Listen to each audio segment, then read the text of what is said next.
Hi all! ఇంట్లోనే స్వచ్ఛమైన నెయ్యి ఈజీ స్టెప్స్‌తో ఎలా చేసుకోవాలో చూసేద్దాము. బయట నెయ్యి కొనుక్కుంటే చాలా డౌట్స్ ఒస్తాయి. మంచిదా? కాదా? కల్తీదా? అదే మనం ఇంట్లో చేసుకున్నట్టయితే మనకొక సాటిస్ఫాక్షన్ ఉంటుంది. మన చేయితో మనం చేసుకుంటాం కాబట్టి, ఇంకా లేట్ చేయకుండా ప్రాసెస్ చూసేద్దాము. నేనైతే ఈ నెయ్యి పాల మీగడతో చేశాను.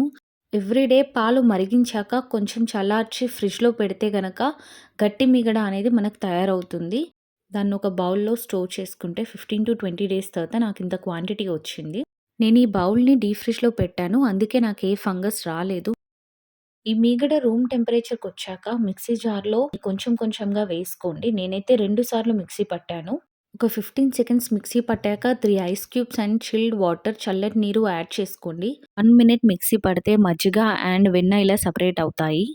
చూసారుగా నాకైతే ఎలా వచ్చిందో వెన్న చాలా చక్కగా ఎక్కువ క్వాంటిటీలో వచ్చింది. మీగడ ఏమీ వేస్ట్ అవ్వలేదు. చల్లటి నీళ్ళు పోయడం ద్వారా వెన్నంతా దగ్గరకొచ్చేస్తుంది. మనకంత శ్రమ ఏమీ ఉండదు.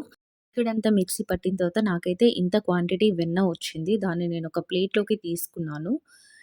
ఈ వెన్నని చల్లటి నీళ్ళలోకి తీసుకొని 2 సార్లు కడగండి. ఇలా కడగడం ద్వారా మనకు నెయ్యి చాలా చక్కగా వస్తుంది. ఇలా 2 సార్లు కడిగిన తర్వాత వెన్నని ఒక మందపాటి గిన్నెలోకి తీసుకోవాలి. ఫ్లేమ్ సిమ్‌లో పెట్టి వెన్నంతా కరిగే వరకు కలుపుతూ ఉండండి. వెన్నంతా కరిగిన తర్వాత నేనైతే కరివేపాకు, ఇంకా మెంతులు వేశాను. మంచి సువాసన కోసం. కొందరు తమలపాకులు కూడా వేస్తారు. ఇక్కడ మీరు చూస్తున్నట్లయితే నెయ్యంతా పైకి తేలింది. రంగు కూడా చక్కగా మారిపోయింది. నెయ్యి తయారయ్యాక ఒక గిన్నెలోకి దీన్ని వడగట్టుకోండి. ఇది కొంచెం చల్లారాక మనము ఎయిర్ టైట్ కంటైనర్‌లో దీన్ని స్టోర్ చేసుకోవచ్చు. నాకైతే 15-20 డేస్ మీగడకి ఒక 400-450 ఎంఎల్ నెయ్యి వచ్చింది. చూసారు కదండీ! ఎంత చక్కగా ఎంత స్వచ్ఛమైన నెయ్యి మనం ఈజీగా చేసుకోవచ్చో. మీరు కూడా ట్రై చేయండి.